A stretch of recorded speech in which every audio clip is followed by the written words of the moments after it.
Assalamualaikum warahmatullahi wabarakatuh. Di sini saya Dani Permana dan rekan saya Riki Cahyadi. Kami akan menjelaskan tentang materi yaitu perdagangan internasional.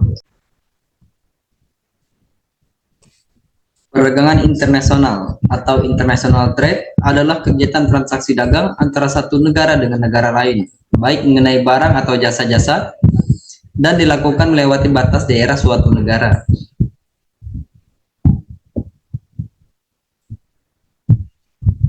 Manfaat perdagangan internasional yaitu meningkatkan cadangan valuta asing atau devisa negara, dapat mencukupi kebutuhan akan barang-barang dan jasa yang tidak diproduksi di dalam negeri, menjalin kerjasama dan persahabatan antar negara, memperluas lapangan pekerjaan, mendorong semangat berprestasi dan bersaing, menjaga stabilitas harga, menciptakan efisiensi dan spesialisasi, dan yang terakhir adalah menumbuhkan output di dalam negeri dan peningkatan pendapatan nasional.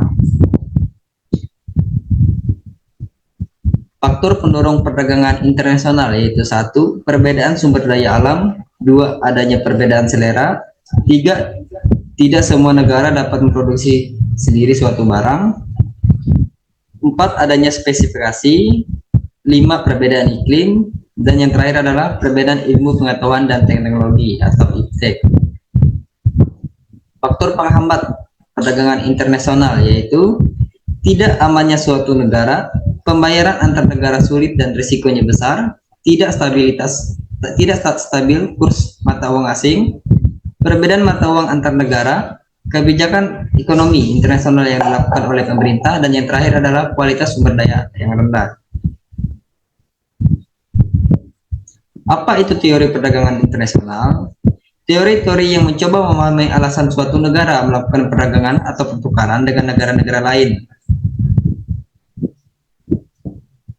Teori perdagangan internasional akan dibahas empat, yaitu teori merkantilisme, teori absolute advantage, teori comparative advantage, dan yang terakhir adalah deflational factor teori. Teori merkantilisme, yaitu teori ini lebih menuju kepada ekspor dan impor. Satu-satunya cara bagi suatu negara untuk menjadi kaya dan kuat adalah dengan melakukan sebanyak mungkin ekspor dan sedikit mungkin impor.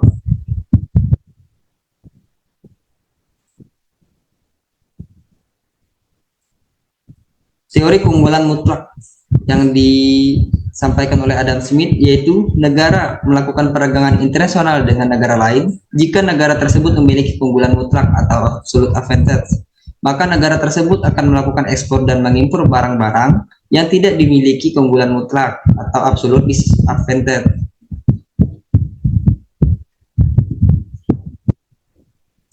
Terus, teori keunggulan komparatif menurut David Ricardo, suatu negara dikatakan memiliki keunggulan kooperatif karena dapat memproduksi barang dengan biaya yang relatif lebih murah dibandingkan negara lain. Dengan kata lain, keunggulan kooperatif merupakan keunggulan yang dimiliki suatu negara karena memiliki keunggulan lebih besar pada suatu barang dibandingkan barang lain, sedangkan negara lain memiliki kelemahan yang lebih kecil pada barang lainnya.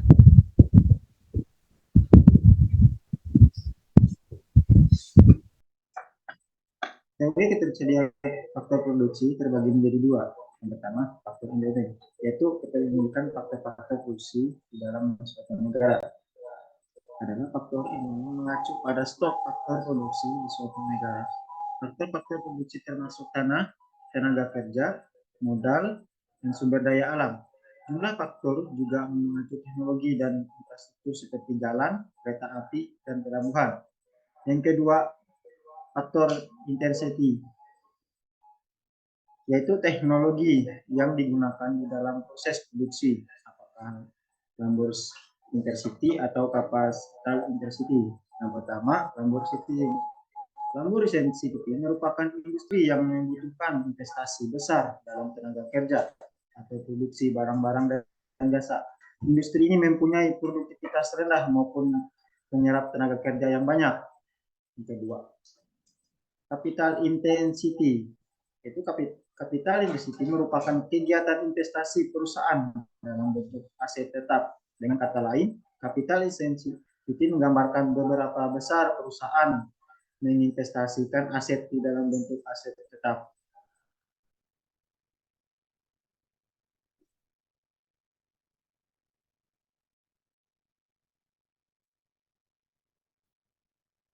Lanjut. Apa itu kebijakan perdagangan internasional? Kebijakan perdagangan internasional adalah tindakan pemerintah atau negara, baik langsung maupun tidak langsung, untuk mempengaruhi posisi arah serta bentuk perdagangan luar negeri atau kegiatan perdagangan.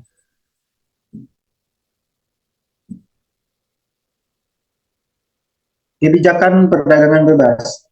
Kebijakan perdagangan yang menginginkan kebebasan dalam perdagangan sehingga tidak ada rintangan yang menghalangi arus produk dari suatu negara luar. Kebijakan perdagangan proteksional. Kebijakan perdagangan proteksionis adalah kebijakan ekonomi yang menetapkan perdagangan antar negara melalui cara-cara seperti tarif barang impor, batas kota, dan sebagai peraturan pemerintah yang dirancang untuk menciptakan persaingan adil atau menurut para pendukungnya antara barang, jasa impor, atau barang jasa luar negeri.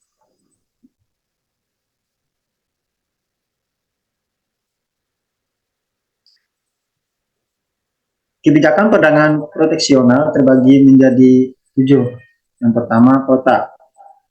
Kota merupakan pembatasan perdagangan non-tarif yang diberlakukan suatu pemerintah untuk membatasi jumlah fisik barang impor atau ekspor pada periode tertentu. Yang kedua, subsidi. Subsidi adalah kegiatan yang juga dapat diterapkan dalam perdagangan antar negara atau internasional, di mana berarti negara bisa memberi bantuan keuangan pada perusahaan atau industri untuk meningkatkan ekspor dan mengurangi impor. Yang ketiga, premi. Premi adalah suatu kebijakan yang diambil oleh pemerintah dengan memberikan tambahan dana pada produsen dalam negeri yang berhasil mencapai target produksi tertentu yang telah ditetapkan. Yang keempat, larangan impor. Larangan impor adalah salah satu tindakan pemerintah yang dilakukan dengan cara melarang aktivitas transaksi luar negeri atau dasar tujuan tertentu. Biasanya, hal tersebut dilakukan karena barang impor tersebut berbahaya atau kurang layak untuk didistribusikan. Yang kelima, dumping.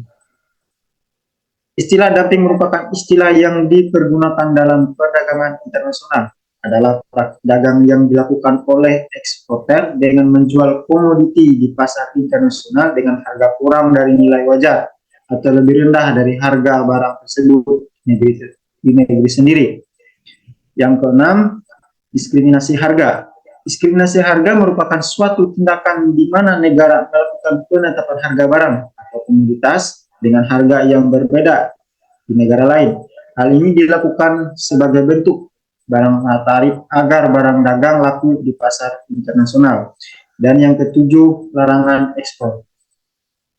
Kebijakan larangan ekspor adalah kebijakan suatu negara untuk melarang ekspor barang-barang ke luar negeri.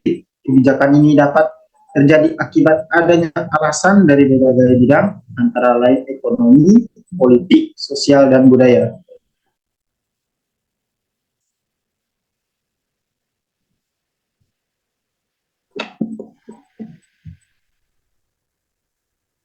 Adapun tujuan kebijakan perdagangan, yang pertama, mengendalikan ekspor dan impor.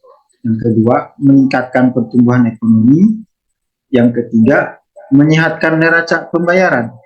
Yang keempat, meningkatkan kesempatan kerja. Dan yang kelima, melindungi industri dari sektor-sektor lain di dalam negeri. Materi yang kami sampaikan tentang perdagangan internasional. Jika ada salah kata, kami mohon maaf. Assalamualaikum warahmatullahi wabarakatuh.